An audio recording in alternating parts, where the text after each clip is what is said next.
नमस्कार, मैं हूं सनत पांडे और आप देख रहे हैं आस्कर एजुकेशन।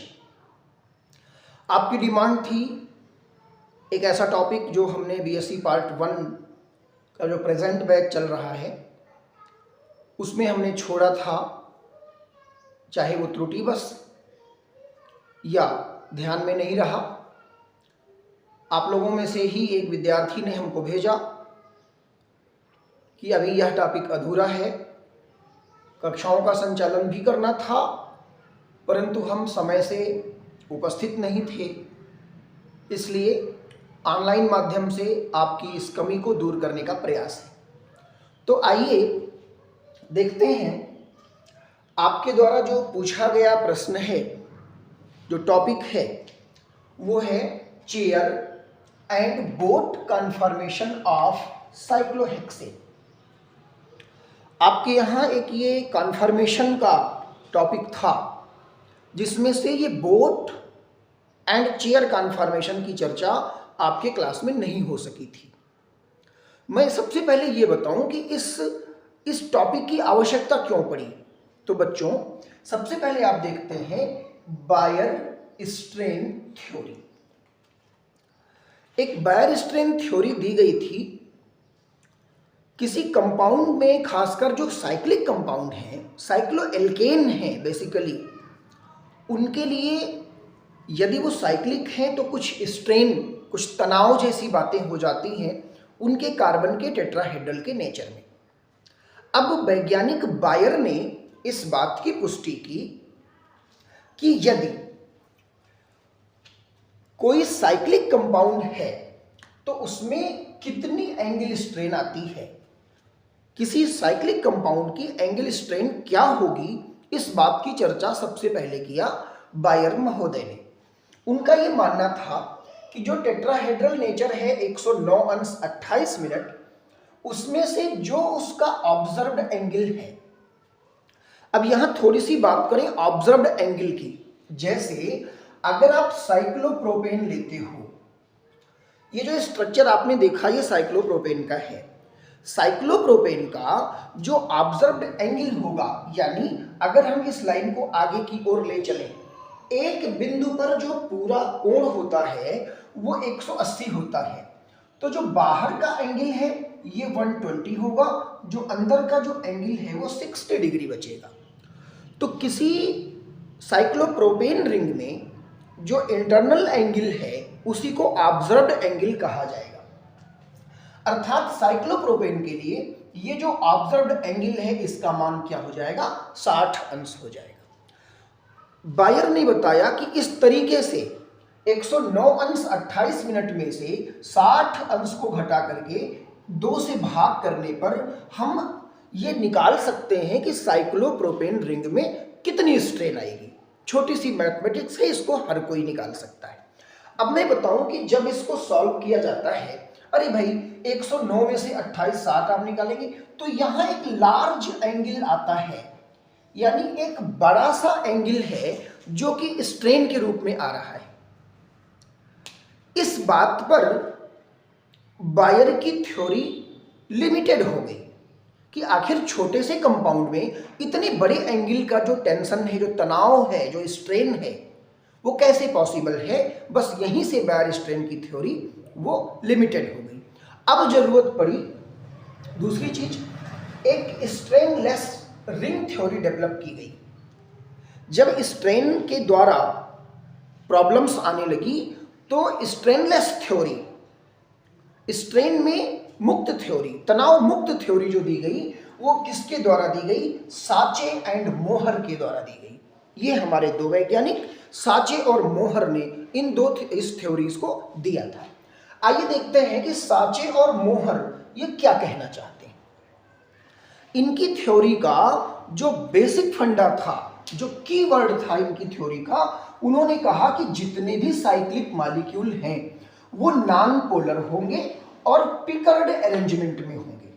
मैं आपको पिकर्ड अरेंजमेंट की बात करूं तो पिकर्ड अरेंजमेंट का मतलब होता है मरोड़ी अवस्था, पिक करने वाली मरोड़ी अवस्था, पिकर्ड अरेंजमेंट में होंगे। सबसे पहले साचे और मोहर ने साइक्लोहेक्सेन के दो कॉन्फॉर्मेशन बताए। पिकर्ड स्टेट में साइक्लोहेक्सेन को डिफाइन करना सबसे आसान और सबसे सरल समझा गया। साचे और मोहर ने साइक्लोहेक्सेन के दो कॉन्फॉर्मेशन बताए। इनका कहना था कि ये पिकर्ड फॉर्म में एक सबसे पहले चेयर कॉन्फॉर्मेशन आया। चेयर कॉन्फॉर्मेशन को जेड फॉर्म भी बोला जाता है क्योंकि इसका जो फॉर्म है, इसकी जो डिजाइन है वो काफी कुछ जेड से टैली करती है। जो दूसरा इन्होंने बताया वो बोट कॉन्फॉर्मेशन बताया और बोट कॉन्फॉर्मेशन को सी फॉर्म भी बोला जाता है। जब स्टडी को आगे बढ़ाया गया साचे और मोहर के द्वारा, तब ये पता चला कि जो ये पिकर्ड अरेंजमेंट होता है ये टाटोमेरिक होता है। टाटोमेरिक होता है। आइसोमेरिज्म में आपको टाटोमर्स पढ़ाया गया है। डायनामिक आइसोमेरिज्म होती है इसमें, अर्थात ये मॉलिक्यूल्स जो हैं ये डायनामिक फॉर्म में होते हैं। कैसे? Chair conformation. चेयर कॉन्फॉर्मेशन सबसे पहले चेंज होता है हाफ चेयर कॉन्फॉर्मेशन में। हाफ चेयर कॉन्फॉर्मेशन जब ये चेंज होता है ट्विस्ट बोट में, उसके बाद तब ट्विस्ट बोट कन्वर्ट होता है बोट फॉर्म में। बात आती है कि ये डायनामिक कन्वर्जन आखिर क्यों होता है? चूंकि साचे और मोहर ने बताया कि ये मरोड़ी अवस्था में होते हैं, पिकर्ड अरेंजमेंट में इनका मॉलिक्यूल सब व्यवस्थित रहता है। कार्बन को टेट्राहेड्रल होना भी जरूरी है। कार्बन की जो डायरेक्शनल अरेंजमेंट है, जो दिशात्मक व्यवस्था है, वो चेंज होती है। जब ये मरोड़ी स्थिति में आते हैं तो कार्बन रोटेट होता है। आप बिल्कुल समझ सकते हैं कि अगर एक अवस्था पर कार्बन की valency above the plane of paper है तो जब वो कन्वर्ट होगा, जब वो रोटेट होगा, तब वो below the plane of paper हो जाएगा। तो इसी अरेंजमेंट को ध्यान में रखते हुए साचे और मोहर ने 4 कन्फर्मेशन दे डाले। उन्होंने कहा कि चेयर चेंज होता है हाफ चेयर में, हाफ चेयर चेंज होता है ट्विस्ट बोट में, ट्विस्ट बोट फिर बाद में बदलता है बोट कन्फर्मेशन में।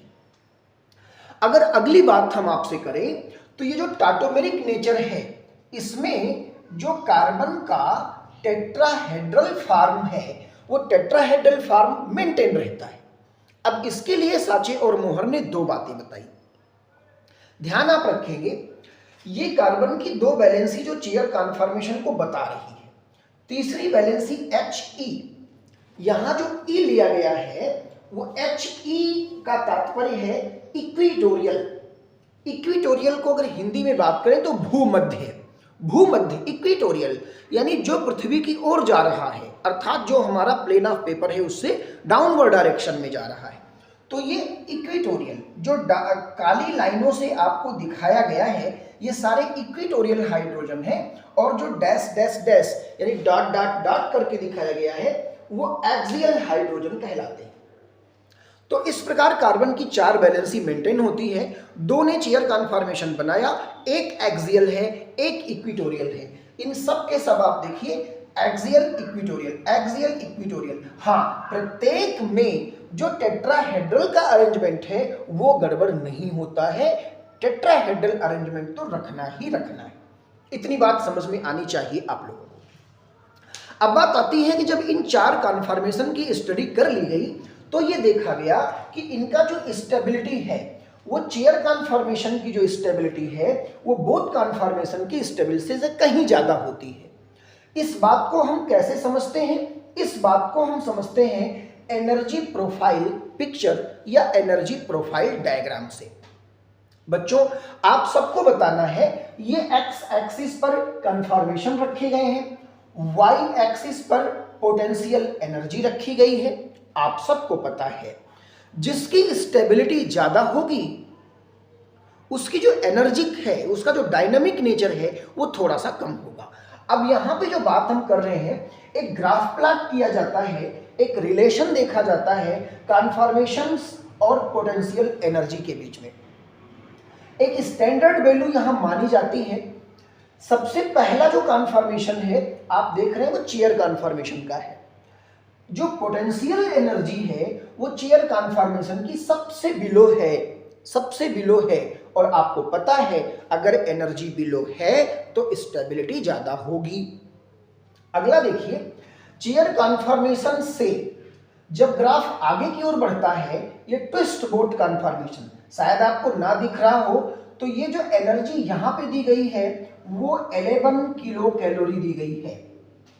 यानी चेयर कन्फर्मेशन से हाफ चेयर कन्फर्मेशन, दूसरा वाला क्या देख रहे हैं आप, हाफ चेयर कन्फर्मेशन की जो एनर्जी है वो 11 किलो कैलोरी ज्यादा है। जबकि जब आगे बढ़ते हैं ट्विस्ट बोट आता है तो हाफ चेयर कन्फर्मेशन से 5.5 kilo calorie energy twist boat की ज्यादा होती है और चेयर कन्फर्मेशन से 7.1 किलो कैलोरी बोट कन्फर्मेशन की एनर्जी ज्यादा होती है। अब बात आती है कि क्या इसका डायनामिक नेचर यहीं रुक जाएगा? नहीं, ये ग्राफ बताता है, आप देखें structure first, second, third, fourth, fifth, आगे जाएगा 6। मेरे कहने का मतलब कि जो ओरिएंटेशन 5 का है, थर्ड का है, वही ओरिएंटेशन 5 का होगा और ये दोनों क्या हो जाएंगे, ये ट्विस्ट बोट कन्फर्मेशन हो जाएगा। मेरे कहने का तात्पर्य ये है कि जो बोट कन्फर्मेशन मिला है, यदि उसको डायनामिक नेचर को आगे बढ़ाया जाए, कार्बन को आगे घुमाया जाए, कार्बन को रोटेट कराया जाए, तो बोट कन्फर्मेशन के बाद फिर से हमको क्या मिल जाएगा, ट्विस्ट बोट कन्फर्मेशन। क्योंकि ये रिवर्सिबल नेचर का होता है, ट्विस्ट बोट को हम बोट में और बोट को हम ट्विस्ट बोट में बदलना प्रारंभ कर देते हैं। कंटिन्यू करने पर अगर बोट कन्फर्मेशन के बाद ट्विस्ट बोट आता है तो ट्विस्ट बोट के बाद आपका हाफ चेयर आ जाएगा, हाफ चेयर के बाद आपका चेयर कन्फर्मेशन आ जाएगा with the rotation of carbon atom. तो ये छोटा सा टॉपिक आपने हमसे पूछा था, इसका पीडीएफ, इसके नोट्स हम आपको आपके ग्रुप में दे देंगे।